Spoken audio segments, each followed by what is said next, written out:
Elise was never silenced. She just never had anything worth hearing.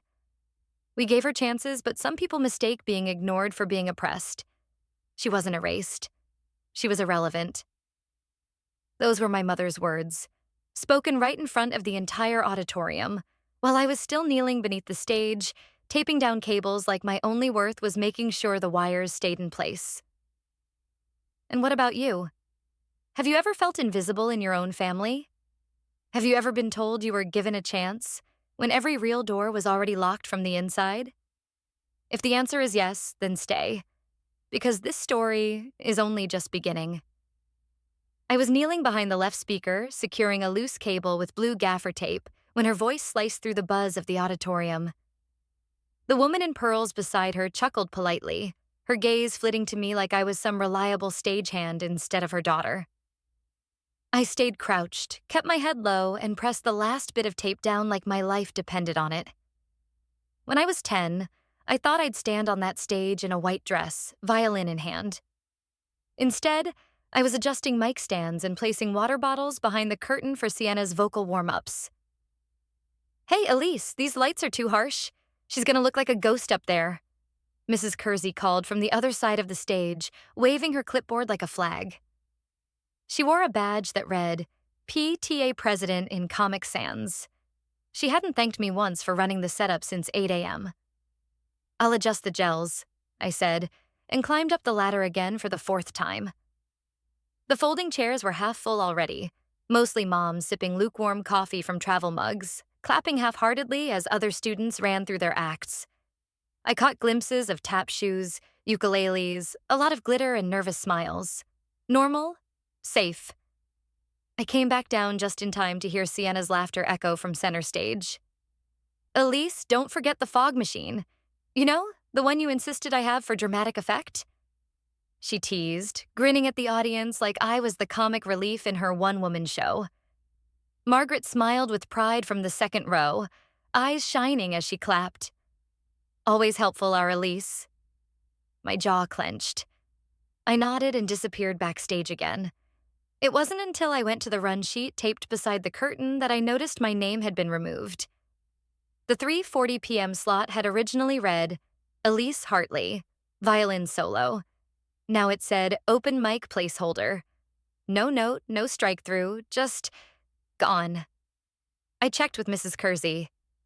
"Oh, sorry, Elise. We thought you'd dropped. You never sent your music sheet, remember?" "I wasn't asked for one." She blinked. "Really?"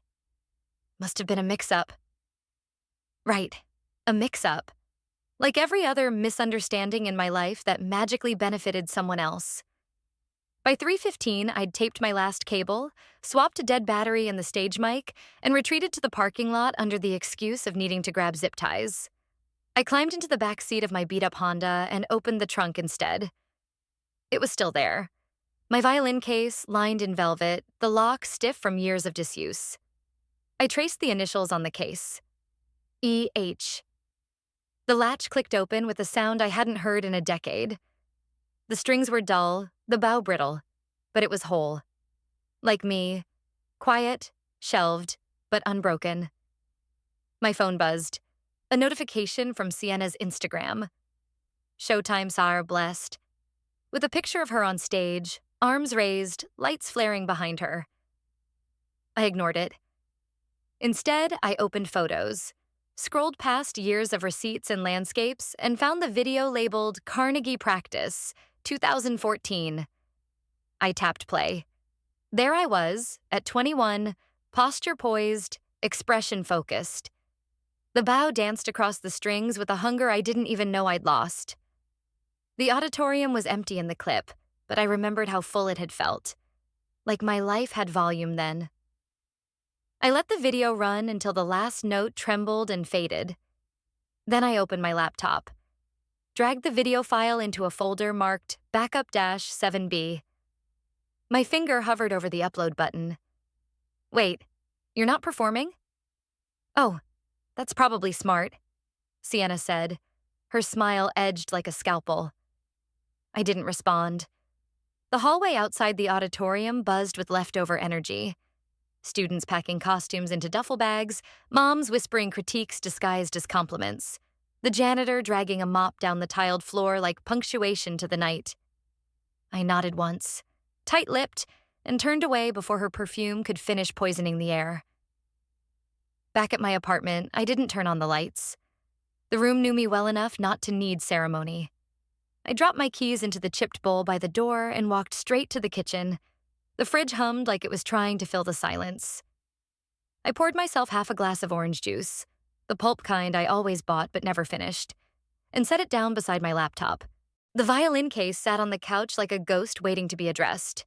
I hesitated, then sat, crossed-legged on the worn rug, and laid the violin gently in my lap. The screen glowed as I opened the file again. Carnegie Practice, 2014.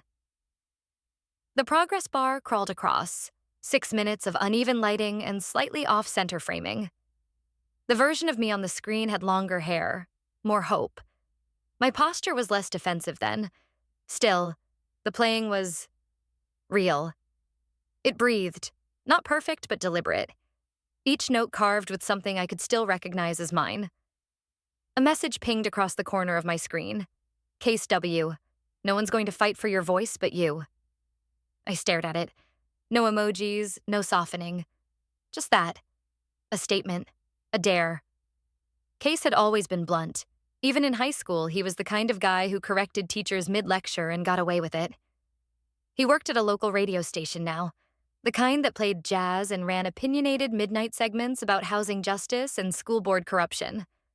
We'd bumped into each other a few months ago at the library. I was returning tax forms. He was recording a podcast. I replied, thanks, I needed that. I didn't wait for him to type back. The school's internal drive required a login and a second authentication step. I knew the format by heart. I used it every time I submitted event flyers or PTA audio corrections. But tonight, I wasn't logging in as Elise Hartley. I clicked Alt Submission. A window popped up. Slot. 7B label. Optional. Uploader. Anonymous. Checked. I attached the video. No edit, no filter, no title. There was a box for comments. I left it blank. The blue Submit button waited for my finger. I clicked. The screen blinked once, then again. File received. Queued under backup, 7B. Timestamp December 4th, 11:38 p.m. I leaned back in my chair. Not triumphant, not relieved, just still. Like something had shifted 1 inch, finally, in the right direction. I closed the lid and let the quiet stretch across the apartment. The violin was back in its case. I didn't feel the need to reopen it just yet. I slept dreamless for once. At 6:03 a.m., my phone buzzed against the nightstand. Subject, Slot 7B, update per cancellation, Slot 7, B will default to backup file submitted on December 4th. Due to an unexpected illness, please enjoy this alternate video performance, the MC said, and the lights dimmed. A hush fell over the auditorium, the kind that only happens when expectation is momentarily replaced with confusion. The folding chairs squeaked as people leaned forward. Someone's program slipped to the floor with a dry whip. Behind the curtain, I pressed myself against the wall, still half covered in gaffer tape and stage dust, eyes fixed on the monitor. The file played. A slight pause. Then black screen faded into soft amber lighting. There I was. Not the me in jeans and a ponytail currently sweating backstage. The me from 10 years ago, in a navy dress with capped sleeves, hair pinned back, eyes closed until the first note lifted from the strings. I had been alone on that stage in the video. No audience, no fanfare, just one camera and a hall full of shadows. The auditorium now? Full. Parents, siblings, faculty, press with little handheld tripods and cheap lav mics. Somewhere in row 3, I knew Margaret was sitting with her legs crossed and judgment wound tight in her mouth. Beside her, Sienna probably twirled her program or her hair, one eyebrow cocked in theatrical boredom. The first bars of the piece floated through the sound system. My fingers twitched unconsciously with the bow's movement on screen. The melody started hesitant, like knocking on a locked door, then unspooled into something defiant, longing, a voice that refused to hush even if it wasn't invited. Whispers started in row 6, then 3, then all around. Wait, is that? I think it's her. She looks familiar. I didn't move. I couldn't. My entire body had become a tuning fork, vibrating with 10 years of buried music. A tap on my elbow startled me. It was Lana. Her glittery eyeliner smudged, hair tied back in a scrunchie. "You didn't tell me you could play like that," she whispered, almost in awe. I didn't answer. On stage, the figure of me, 21, stubborn, still believing music had a place in my life, hit the crescendo with a precise upward motion, then softened into the aching resolve of the final chords. The last note trembled into stillness, a moment of suspended air. Then the applause began, cautious at first, then rising, real, chairs scraped, people stood. From his seat at the end of the first row, Andre Reynolds rose, tall, elegant, dressed in a muted charcoal blazer that didn't need to shout to command the room. His voice was rich when he took the mic. "That," he said, pausing to let the room fall completely silent again, "wasn't just music. That wasn't just technique." He turned slightly, not to the crowd, but toward the curtain. "That wasn't noise made pleasant. That was presence. That, ladies and gentlemen, wow was a lady." Gasps and murmurs rippled. Margaret didn't clap. I knew without seeing. But I imagined her posture stiffening, her spine cementing itself into place. And Sienna. Her shine probably dimmed, just enough for her to notice. I stood still, behind the curtain, breathing, not smiling. The light from the monitor threw my silhouette across the backstage wall, a quiet outline with shoulders finely squared. A rustle near the doorway caught my ear. One of the PTA moms, I didn't catch who, had her phone angled toward me, the screen glowing red in record mode. She thought she was just filming a quiet moment. But that clip? That image? It would not stay quiet for long. The video opened with my name, then a slow zoom on my tearful face backstage. The caption? "Manipulative. Opportunist. Not who you think she is." I dropped my phone. It thudded against the carpet and landed face up. The image lingered. A still from last night, just seconds after the applause. The light from the monitor had hit me from behind, and the camera had caught the way my shoulders shook, my eyes red-rimmed. Not from manipulation, from memory. I picked the phone back up. Notifications tumbled down the screen in dizzying succession. Text bubbles, Reddit mentions, someone tagging me on the HOA's community page. I opened the video again, forcing myself to watch it all. Someone had taken the PTA mom's backstage footage, layered it with a grainy slow zoom, and spliced it between clips of the 7B performance. Ominous piano music underscored the transitions. Bold white text faded in with theatrical venom. The truth behind the applause. Sibling rivalry gone too far? Talent doesn't equal character. The comments came next. Faceless. Familiar. Wow, if this is true, that's disgusting. Manipulative vibes all the way. I knew something was off about her. Always lurking. Margaret's name appeared 3 threads down. Her profile photo gleamed. Pearl necklace, choir backdrop. "Elise has always struggled with boundaries," she wrote. "We've done our best to support her. Sometimes love means saying no." Underneath, a pink heart emoji and a prayer hands gif. Then Sienna chimed in. "I love my sister," her status began, but this was never supposed to be about her. She posted it on both Instagram and Facebook with the same headshot from her talent show performance. Cheeks flushed, hair curled like a promise. It spiraled. Someone reposted my old college blog where I'd once written about burnout and stepping away from music. Another found a grainy MySpace photo from a dorm party in 2011 and captioned it, "Real face, real motive." My phone buzzed again. A text from Margaret. "You wanted attention. Now you have it." I stared at the emoji for a full minute, like she'd dropped a knife into my lap with a cheerful wave. I opened our last message thread, scrolled back through years of neutral responses, clipped holiday plans, passive-aggressive reminders about Sienna's awards. There was no kindness to retrieve, no misunderstanding to soften. Case called without texting first. When I picked up, his voice came through fast and sharp. "You saw it, right?" "The video?" he asked. This is calculated. Elise, I saved the original footage, time-stamped. I've got the metadata, the school drive access logs, all of it. I rubbed my temples. "It won't matter. They've already planted the seed. People won't look beyond the drama." "You think I'm letting them get away with this?" he snapped. "I've got the damn permission slip you signed. Hell, I signed as witness." That made me blink. "You kept that?" "I scanned every document that year. You think I'd forget the girl who turned down Juilliard because her mom made her feel like trash for getting in?" He sent the files before we even ended the call. The attachments loaded like lifelines. The original video, the permission slip, an email thread from Mrs. Kersey approving the late submission under slot 7B. I didn't cry. I opened another window. Bellamy Legal Fellowship, Monica Alvarez. She'd once come to speak at a nonprofit I volunteered with. She specialized in defamation, especially cases involving coercive families and community-targeted reputational sabotage. My fingers hovered, then typed the email.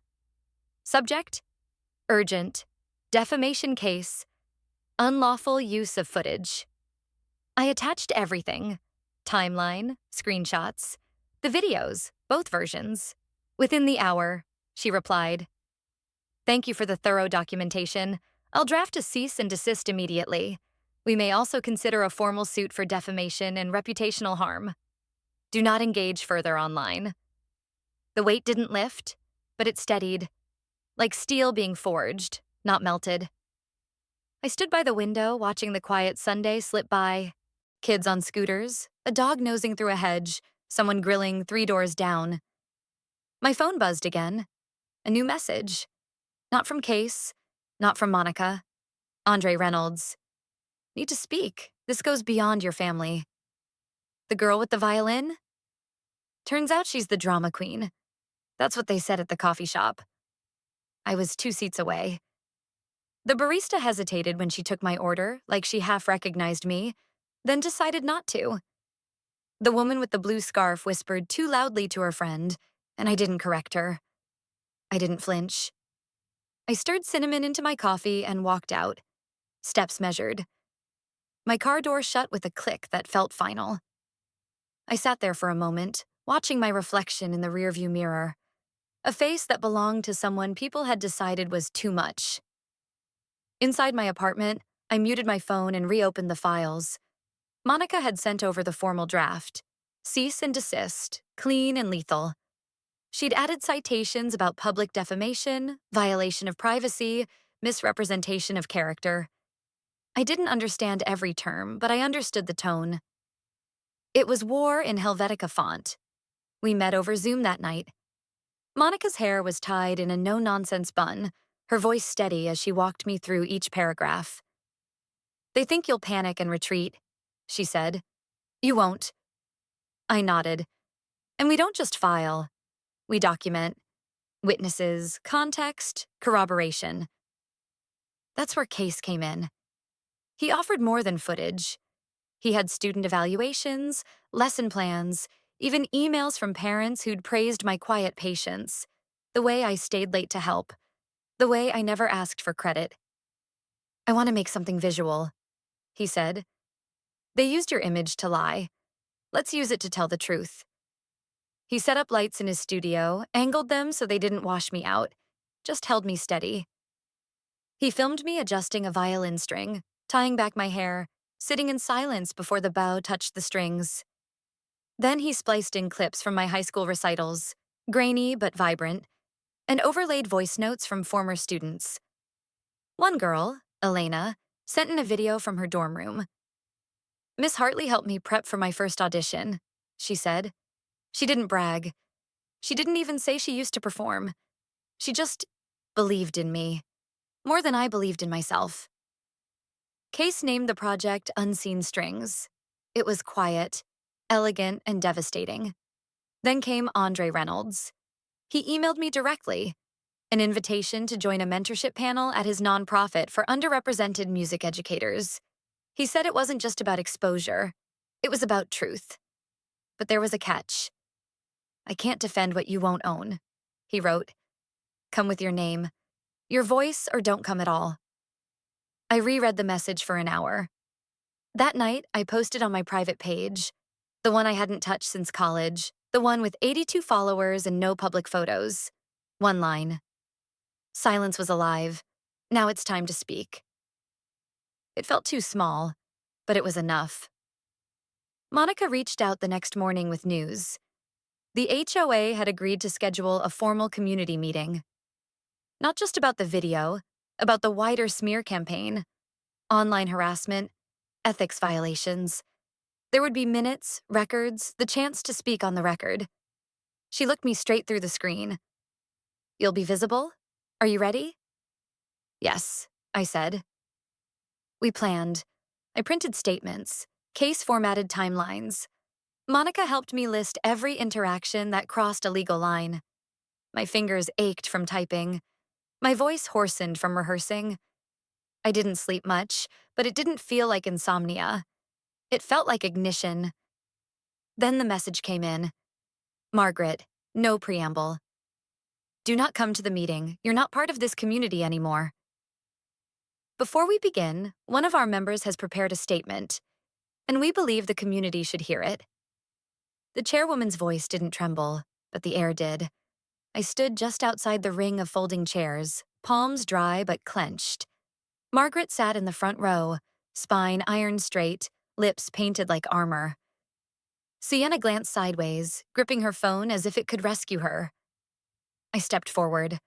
The mic was taller than I expected. I adjusted it, not with hesitation, but precision. No paper in hand. Just a thumb drive and memory sharpened by betrayal. I'm Elise Hartley, I said. No one breathed. I was not supposed to be seen, but I was filmed. And then that image was altered. Without consent, without truth, and without consequences. Until now. I plugged the drive into the projector's port. The screen lit up behind me. First, a series of documents. A signed permission slip from the PTA, timestamp server logs from the school cloud, emails that traced exactly when the original video had been submitted. Untouched, unedited. Then a message from Monica. Her voice was calm but edged as she explained how defamation worked. She quoted the Digital Civility Statute and named exactly which codes had been violated by the doctored upload and coordinated comments online. A few gasps sounded from the second row. Then came the video. Unseen Strings played in full. The quiet rise of strings. Elena's testimonial. The grainy clip of me, 17 years old, focused, raw, with fingers that hadn't yet learned the limits of stage fright. Silence. Then someone clapped. Then another. It wasn't thunderous, it wasn't wild. It was steady, and it built. Andre's pre-recorded message filled the room. His image appeared across the screen. Serious, lit softly. We lift voices, not silence them. Elise, your story is exactly why I joined this event. Not everyone survives a silencing. You did, and you created harmony out of harm. I hope this community sees what I see. I didn't smile. I didn't cry. I stood still. I let it land. Margaret rose halfway from her seat. This is being manipulated, she began, voice coiled. The HOA chair raised a hand. Mrs. Hartley, we ask that you refrain until the vote is completed. Sienna's mouth opened and closed. The chairwoman nodded to the board. The vote passed unanimously. Formal censure against Margaret and Sienna for targeted digital harassment, reputational sabotage, and ethical violations. Their roles in the HOA were suspended indefinitely. They were asked to submit written apologies. Someone else, someone I didn't recognize, raised a hand. We'd like to invite Ms. Hartley to join the ethics subcommittee. We believe she's uniquely qualified. I didn't respond right away. I just nodded, once, and sat back down. Margaret didn't look at me. Sienna stared at the floor. I walked out as the meeting ended, not triumphant, not vindicated, just real, solid, present. 1 week later, an email came in from the Spring Gala Committee. Subject line, headliner invitation. You'll open and close the event. The note read, the stage is yours. The applause didn't echo in Elise's ears for long, but it didn't need to, because applause was never the point. She hadn't stood on that stage to prove she was talented. She had stood to prove she existed, that her voice, her truth, her quiet persistence mattered just as much as any carefully curated narrative spun in family kitchens or public comment threads. And that truth, once freed, had a momentum of its own. For years, Elise had believed silence was synonymous with survival. Be helpful, stay useful, don't cause a scene. That was the unwritten doctrine of her household, the kind where love was measured in obedience and invisibility was confused with humility. But silence, as she now understood, was never neutral. It was fertile soil for manipulation, a perfect canvas for others to paint their version of her story. Distorted, weaponized, unchallenged. It was never just about a talent show. It was about erasure, slow, cumulative, deliberate. Every forgotten permission slip. Every opportunity rerouted to someone else. Every offhand remark that diminished instead of encouraged. And the worst part? It had always been brushed off as care. But when Elise submitted that unnamed video, she wasn't reaching for revenge. She was reaching for remembrance of who she had been before the edits, before the neglect, before the narrative was stolen from her hands. And the moment her music played in front of that crowd, without makeup, without spotlight, without her name, she felt what truth could do. It didn't need to scream. It didn't need to beg. It simply needed room to breathe. The smear campaign that followed didn't shock her. Betrayal never does when it comes from those who taught you to doubt yourself in the first place. What did surprise her was her own refusal to fold this time. For the first time in years, she didn't wait for someone to defend her. She became her own defense. With case as evidence, Monica's legal mind, and the support of students who remembered her not for her silence but for her strength, Elise reframed the entire stage. When the vote was cast and the censure declared, she didn't smile. Not because she wasn't relieved, but because relief isn't always loud. Sometimes it arrives like an exhale you didn't know you'd been holding. It slips in quietly, making space where shame used to sit. And that was enough. Elise never wanted to be famous. She never needed to be center stage. But she reclaimed her right to be named, to be heard, and most of all, to no longer be erased.